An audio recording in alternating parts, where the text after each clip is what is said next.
Libro titulado Maternidad. Traído usted por Chapel Library. www.chapellibrary.org. Capítulo número 3. Guardianas de los manantiales. Escrito por Peter Marshall, 1902-1949. Érase una vez cierta ciudad que creció al pie de una cordillera. Se refugiaba al abrigo de las protectoras alturas, de tal modo que el viento que hacía estremecer las puertas y arrojaba puñados de granizo contra los cristales de las ventanas era un viento cuya furia quedaba amortizada. En lo alto, en las colinas, el extraño y tranquilo morador de un bosque se hizo cargo de ser el guardián de los manantiales. Patrullaba los montes y dondequiera que encontraba un manantial, limpiaba sus estanques marrones de sedimentos y hojas secas, de barro y moho, y retiraba toda materia extraña para que el agua que borboteaba a través de la arena corriera limpia, fría y pura. Saltaba chispeante sobre las rocas y caía alegremente en cascadas de cristal, hasta que, aumentados por otros arroyos, se convertía en un río de vida para la ocupada ciudad. Las ruedas de molino giraban por su fuerza, sus aguas refrescaban los jardines, los chorros de las fuentes salpicaban como diamantes en el aire. Los cisnes navegaban sobre su cristalina superficie, y los niños reían jugando en sus orillas bajo el resplandor del sol. Pero el gobierno municipal estaba formado por un grupo de hombres de negocios tercos y endurecidos.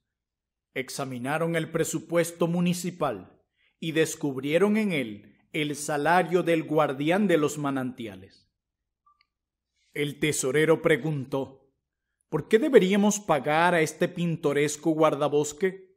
Nunca lo vemos. No es necesario en la vida laboral de nuestra ciudad.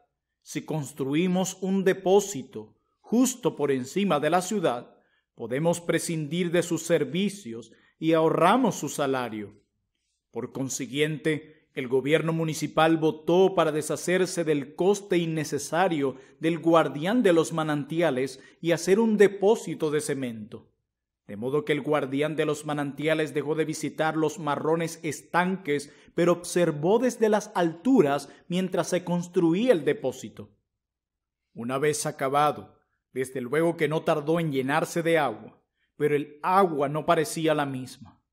No se veía tan limpia y una espuma verdosa pronto ensució la superficie estancada. Hubo constantes problemas con la delicada maquinaria de los molinos, porque con frecuencia se atascaba con el fango, y los cisnes encontraron otro hogar por encima de la ciudad. Al final, una epidemia se propagó con furia, y los pegajosos y amarillentos dedos de la enfermedad alcanzaron cada hogar de cada calle y camino. El gobierno municipal volvió a reunirse. Sus miembros apenados se enfrentaron a la difícil situación de la ciudad y francamente reconocieron su error al haber despedido al guardián de los manantiales. Lo buscaron y le hicieron salir de su choza de ermitaño en lo alto de los montes y le rogaron que regresara a su antigua y alegre labor. Aceptó encantado y empezó de nuevo a hacer sus rondas. El agua no tardó en volver a salir pura y cantarina, bajando por los túneles de helechos y musgos y a centellear en el depósito limpio. Los molinos giraron de nuevo como antes, el hedor desapareció, la enfermedad disminuyó y los niños convalecientes que jugaban al sol volvieron a reír porque los cisnes habían regresado. No me tomen por alguien fantasioso, demasiado imaginativo o demasiado extravagante en mi lenguaje. Cuando digo que pienso en las mujeres, y en especial en nuestras madres, como guardianas de los manantiales. Aunque poética, la frase es veraz y descriptiva. Sentimos su calidez, su influencia benéfica y sin embargo, qué olvidadizos hemos sido. Por mucho que hayamos dado por sentado los preciosos dones de la vida, somos conscientes de recuerdos nostálgicos que surgen del pasado. Las punzantes fragancias dulces y tiernas del amor.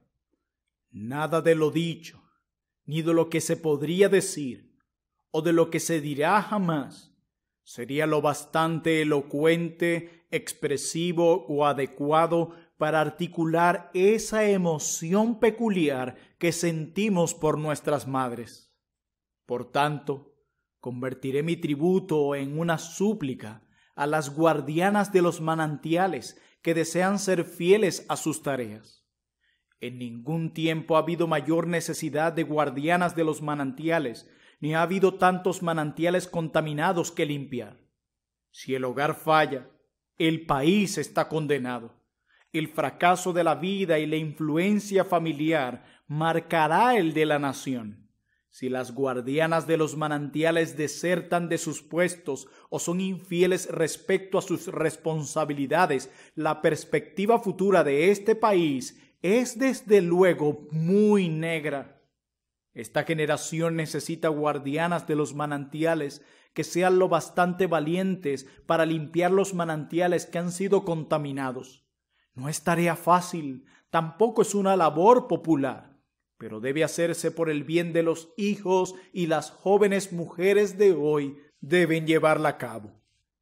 La emancipación de la condición de mujer empezó con el cristianismo y acaba con él. Tuvo su comienzo una noche de hace 1900 años, cuando una mujer llamada María tuvo una visión y recibió un mensaje del cielo. Vio las nubes hendidas de la gloria y las almenas ocultas del cielo.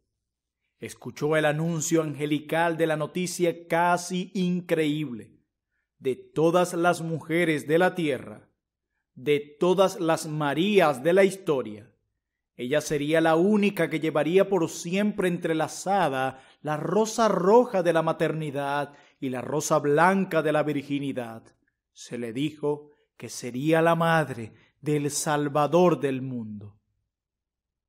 Fue hace 1900 años cuando Jesús mismo, un bebé, se dignó existir y bañó en lágrimas infantiles su divinidad. Y aquella noche, cuando aquel diminuto niño yacía en la paja de Belén, empezó la emancipación de la mujer. Cuando creció y empezó a enseñar el camino de la vida, condujo a la mujer a un nuevo lugar en las relaciones humanas, le concedió una nueva dignidad y la coronó de nueva gloria para que, dondequiera que haya llegado el Evangelio durante 19 siglos, las hijas de María hayan sido respetadas, reverenciadas, recordadas y amadas. Y es que los hombres han reconocido que ser mujer es algo sagrado y noble, que las mujeres son de un barro más fino. Así quedó para el siglo XX, en nombre del progreso, de la tolerancia, de la amplitud de mente, de la libertad, derribarla de su trono e intentar hacerla igual al hombre. Ella quería igualdad, y así es que, en nombre de una tolerancia de mentalidad abierta, los vicios del hombre se han convertido ahora en los de la mujer.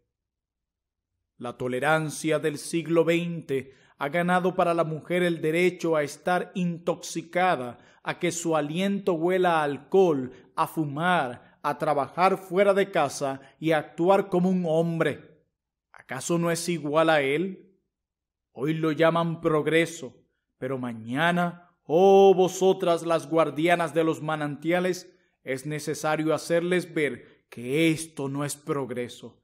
Ninguna nación ha progresado jamás en dirección descendente. Ningún pueblo ha llegado jamás a ser grande bajando sus valores. Ningún pueblo se volvió bueno adoptando una moralidad más suelta. No es progreso cuando el tono moral es más bajo de lo que era.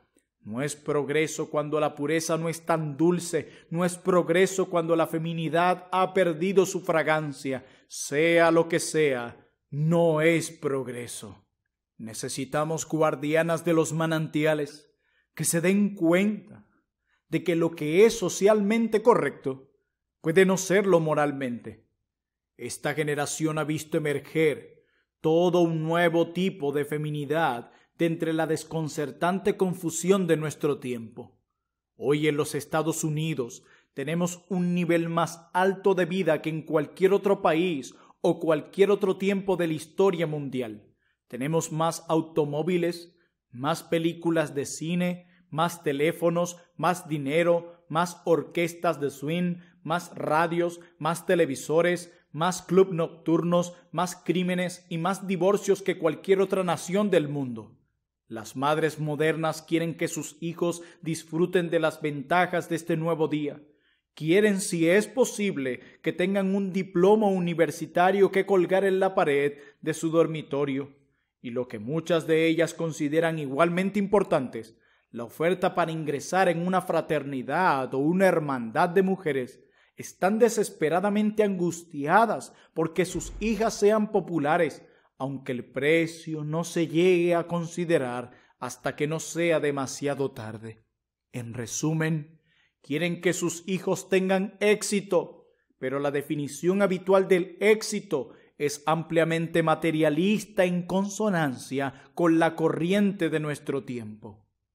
El resultado de todo esto es que el hijo moderno se cría en un hogar decente, culto, cómodo, pero por completo alejado de Dios y la fe.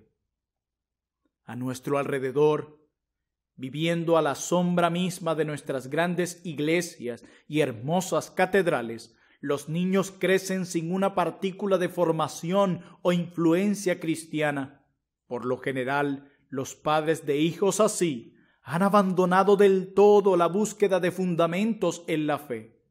En un principio, es probable que tuvieran algún tipo de idealismo impreciso respecto a lo que deberían aprender sus hijos. ¿Recuerdan algo de la instrucción doctrinal recibida cuando eran niños y sienten que algo así debería transmitirse a los hijos hoy? Sin embargo, no pueden hacerlo porque la simple verdad es que no tienen nada que dar. Nuestra moderna amplitud mental ha sacado la educación en la fe cristiana de los días escolares. Nuestra forma moderna de vivir y nuestro moderno alejamiento de Dios y la fe la han sacado de los hogares. Al pensar en tu propia madre, recordándola con amor y gratitud, con deseoso o único anhelo, estoy bastante seguro de que los recuerdos que calientan y ablandan tu corazón no son en absoluto como aquellos recuerdos que tendrán los hijos de hoy. Sin duda, recuerdas el olor del almidón fresco en el delantal de tu madre, o el aroma de una blusa recién planchada, del pan recién horneado, la fragancia de las violetas que ella llevaba prendidas en su pecho. Sería una gran pena que lo único que uno pudiera recordar fuera el aroma del tabaco tostado, de la nicotina y el olor de la cerveza en el aliento. El desafío de la maternidad de los tiempos modernos es tan viejo como la maternidad misma.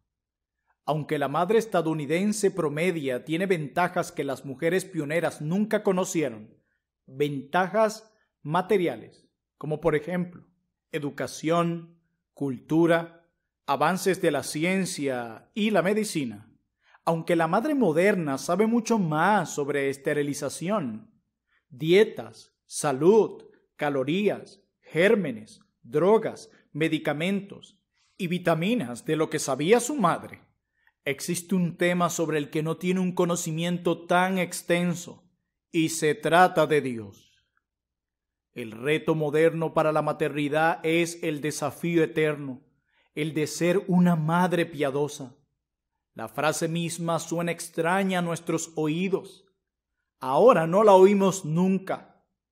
Escuchamos hablar de una clase u otra de mujeres, hermosas, listas, sofisticadas, profesionales, de talento, divorciadas, pero rara vez oímos hablar en realidad de una mujer piadosa o de un hombre piadoso. Creo que las mujeres se acercan más a cumplir la función que Dios les asignó en el hogar que en ningún otro sitio. Es mucho más noble ser una buena esposa que ser Miss América. Es mayor logro establecer un hogar cristiano que producir una novela mediocre llena de obscenidades. El mundo tiene bastantes mujeres que saben cómo celebrar sus cócteles, que han perdido todas sus ilusiones y su fe. El mundo tiene suficientes mujeres que saben cómo ser brillantes. Necesita algunas que sean valientes. El mundo tiene bastantes mujeres populares. Necesita más que sean puras. Necesitamos mujeres y hombres también que prefieran ser bíblicamente rectos y no socialmente correctos. No nos engañemos. Sin cristianismo, sin educación cristiana, sin los principios de Cristo inculcados en la joven vida, estaremos criando a meros paganos. Tendrán un físico perfecto, serán brillantes en lo intelectual, pero serán espiritualmente paganos. No nos engañemos. La escuela no está intentando enseñar los principios de Cristo. La iglesia sola no puede. No se le pueden enseñar a un niño a menos que la madre misma los conozca y los practique todos los días. Si no tienes vida de oración tú misma, es un gesto bastante inútil que obligues a tu hijo a decir sus oraciones cada noche.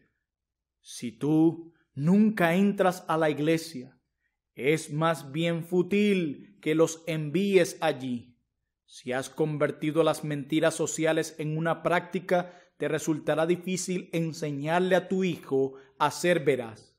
Si dices cosas mordaces sobre tus vecinos y sobre otros miembros de la iglesia, te será complicado enseñarle a tu hijo el significado de la amabilidad. Cuenta un ministro que fue al hospital a visitar a una madre que acababa de dar a luz a su primer hijo. Era una chica distintivamente moderna. Su hogar era como el de la mayoría de las jóvenes parejas casadas. Cuando entré en la habitación, estaba incorporada en la cama escribiendo. «Adelante», dijo sonriendo. «Estoy en mitad de la limpieza de la casa y quiero su ayuda». Yo no había oído nunca hablar de una mujer que limpiara la casa estando en una cama de hospital. Su sonrisa era contagiosa. Parecía haber descubierto una nueva y divertida idea. «He tenido una maravillosa oportunidad de pensar aquí», empezó a decir, «y me puede ayudar a poner en orden las cosas en mi mente. Si puedo hablar con usted». Soltó el lápiz y el bloc de notas y cruzó las manos. A continuación, respiró profundamente y comenzó. Desde que era una niña pequeña, odiaba cualquier tipo de restricción. Siempre quise ser libre. Cuando acabé la escuela secundaria, tomé un curso de negocios y encontré trabajo. No porque necesitara el dinero, sino porque quería estar por mi cuenta. Antes de que Joy y yo nos casáramos, solíamos decir que no seríamos esclavos el uno del otro. Y después de casarnos, nuestro apartamento se convirtió en el cuartel general para una multitud de personas exactamente iguales a nosotros. En realidad, no éramos malos, pero hacíamos lo que queríamos. Se detuvo por un minuto y sonrió tristemente. Dios no significaba gran cosa para nosotros. Le ignorábamos. Ninguno de nosotros quería tener hijos, o al menos pensábamos que no los queríamos. Y cuando supe que iba a tener un bebé, me asusté. Hice una nueva pausa y pareció desconcertada. ¿No es divertido lo que se suele pensar? Casi había olvidado que yo estaba allí. Hablaba de la antigua chica que había sido antes de su gran aventura. Entonces, recordándome de repente, prosiguió. ¿Por dónde iba? Oh, sí. Bueno, las cosas son distintas ahora. Ya no soy libre ni quiero serlo. Y lo primero que debo hacer es limpiar la casa. En ese momento, retomó la hoja de papel que estaba sobre la colcha. Esta es mi lista de limpieza de la casa. Ve, cuando llevé a Betty a casa, al salir del hospital, nuestro apartamento será su hogar y no solo el mío y de Joe. Y ahora mismo no es adecuado para ella. Algunas cosas tendrán que salir de allí por el bien de Betty. Y tengo que hacer una limpieza de mi corazón y de mi mente. No soy tan solo yo misma, soy la madre de Betty. Y eso significa que necesito a Dios. No puedo hacer mi trabajo sin Él. ¿Oraría usted por Betty, por mí y por Joe y por nuestro nuevo hogar? Y bien ella todas las madres de hoy, madres en diminutos apartamentos y en granjas solitarias, madres en grandes casas y en viviendas campestres suburbanas que se están encontrando con el desafío antiguo, el de criar a sus hijos en el amor y el conocimiento de Dios. Y me pareció ver a nuestro Salvador con los brazos llenos de niños en la remota Judea, dirigiéndole a esa madre y a todas las madres la vieja invitación tan necesaria en estos tiempos. Dejad a los niños venir a mí y no se los impidáis, porque de los tales es el reino de Dios. Marcos capítulo 10, verso 14.